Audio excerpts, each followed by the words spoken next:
All right, today we've got a simple one, but something that we all ask ourselves. Why do we suck at golf? Simple question, variety of answers, but we're going to look at 3 holes of footage here and see if we can't figure out what might be going wrong.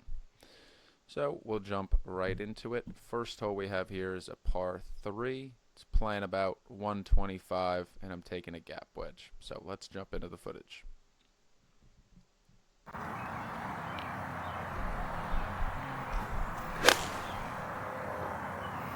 Oh, that might be in the hole. Might be in the hole. Could be in the hole. Oh! Oh! That might be real close. Alright, so first swing, hit my gap wedge normally 135, but rather than force a sand wedge there, I like just taking a bit off these days, try and dial it in. You can see we chased the flag pin right up, leave ourselves about 5 feet for our birdie. And this is really where the issues are going to go down. So I've said before in some of my other videos, the pros are just knocking this down. It's not even a question or a doubt whether this is going to be a birdie. I had just bogeyed the hole before, so this would be a nice one to get back even through 3. That's what we're supposed to do here.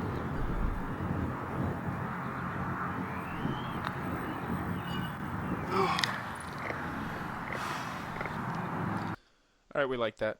We gave it good pace, give it to the hole, just not the right read. Simple, short par putt, coming right back up the slope. Knock it down with some confidence. But that's a par. We're dropping a shot there, really, if we're trying to play good golf. I'm always happy to par a par 3. I'm never really going to complain about that too much. But, if you really want to take the golf one more step, next level, we want to be playing here. We're here. We got to make that birdie. So next hole, we're actually going back. That was hole 3. This is hole 5. So it's a par 4 pretty much straight away. And you can see the green kind of in this zone here. Taking driver, and we are just flying it over the water. But let's watch the shot and we'll get into this hole.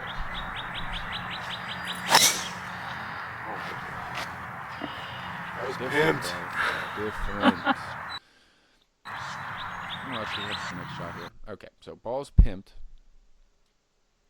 Put it exactly where we want it. We leave ourselves like 80 or so, 90 yards pretty much in the fairway. You can see the pin.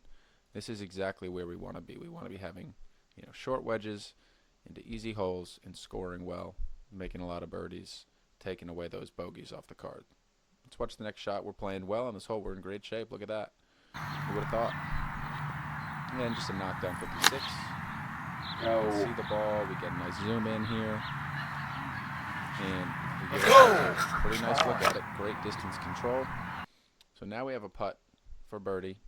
Let's see how we handle this one. Probably gonna drain it, right? So you can see my big thing this year has really been trying to get these birdie looks to the hole. Give ourselves at least a chance to make it. Happy with the pace. Ball falls back onto line. Just a bit too hard. Now we continue with the putt for par. Oh my god.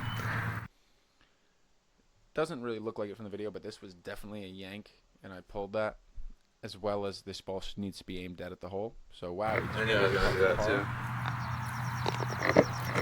So we hit a great drive, we hit a great approach shot, and we walk away with bogey. In my head, that's really like a 2-shot swing. Yeah, I should have made par, but really that needs to be a birdie look, especially when we're trying to play some competitive golf, trying to get out there and show these people what is possible. And we just walk away with bogey, very frustrated. So now we look at another par 4, short. We're taking 5 wood off the tee.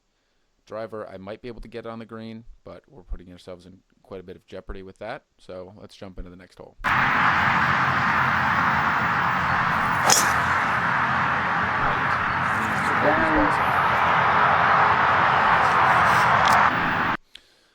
So we end up in the rough here, as you can tell, obviously. Nice little rangefinder, nice little towel down there. But still, this is where we want to be leaving ourselves, putting ourselves in a position to get a birdie look. It's not just about hitting a bomb or, finding a fairway. We want to be giving ourselves chances to score. I'm fine with this ball being in the rough, especially this course doesn't really have that punishing of rough. So let's watch the shot.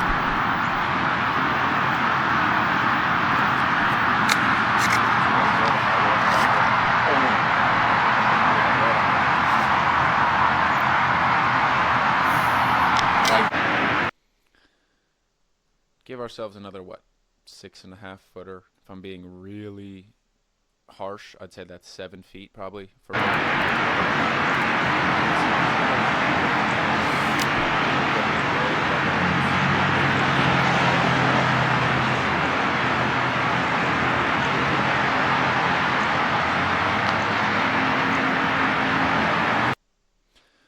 ball takes a bit of a bump, but you can see this is an incorrect adjustment that we make after we miss those first 2 putts, where it's on line but it's long. So here we hit it a little bit softer, and what do? We come up short. With the bump, give myself some slack, but really this ball has no business not making it to the hole. Loser. And you hear myself call myself a loser. But it's unacceptable that through those 3 holes, where realistically we could have played those holes 3 under, had no doubt in my mind, and instead we walk away 1 over. Oh, you're 1 over through 3. Oh, why are you crying? You know, that's a good score. You know, you want to be in that range. Golf is a relative game. It's like I'm not content with that range any longer. We need to be playing, you know, above and beyond that. And for me, that's really like a 4-shot swing. So I ended up playing this. Let's see what I played the front on in this round.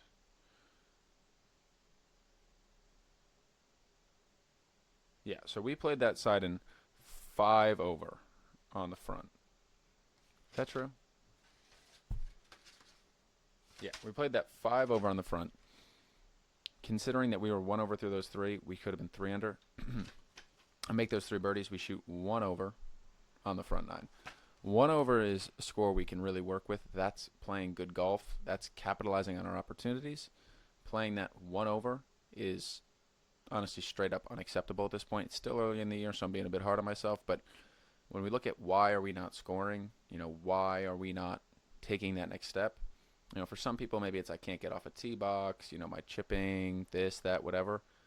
It's always coming down to those putts. And as I said before, I'll say it again. I'll probably say it 100 more times. But any given round, it always feels like there's, you know, 4 or 5 opportunities with those kind of putts where, you know, you get 4 of them to drop out of the 5. You get 3 of them to drop. You know, you had a great round. You get none of them to drop. I played like shit. Oh, I get all 5 of them to drop. I'm the best golfer in the world. It's those 5 swings throughout a, you know, high 70s, low 80s round that really are making the difference. And I just think that we need to start putting way more emphasis on the putting and those gettable birdies as opposed to trying to hole things out from, you know, 100 yards, or I'm trying to get up and down from this impossible bunker. If you make all of the attainable short putts, then you're giving yourself that safety slack, that, you know, extra rope when you get a tough break, when you get a bad lie, when I have a bad drive. And if you're not taking advantage of a good drive and a good wedge, I mean, the second clip I showed, good drive, great wedge. Realistically speaking, I can't ask myself to do that much more. It's the putting that's letting you down. It's you got to be able to capitalize on those birdie looks. You have to be able to knock down those par putts. And it can't be a doubt. It needs to be done. And once you start doing that, now we are playing much better. Look at this. Oh, my God. I just won the club championship. Oh, my God. You know, I shot my career best round. It's those type of things that we need to get to. It's making all of those putts. And then, you know, you give yourself the mistakes. But when you don't give yourself the easy makes or makeable putts, you take away all of the safety net from those harder opportunities, and now you're clinging, you know, trying to scrap together a round, needing a miracle shot. Making a 6-7 putt is not a miracle. That's something that really needs to be done if we're going to start playing some high-level golf. But, you know, let me know what you think. Hopefully you take a hard look at your putting, and, you know, we'll all start playing a bit better.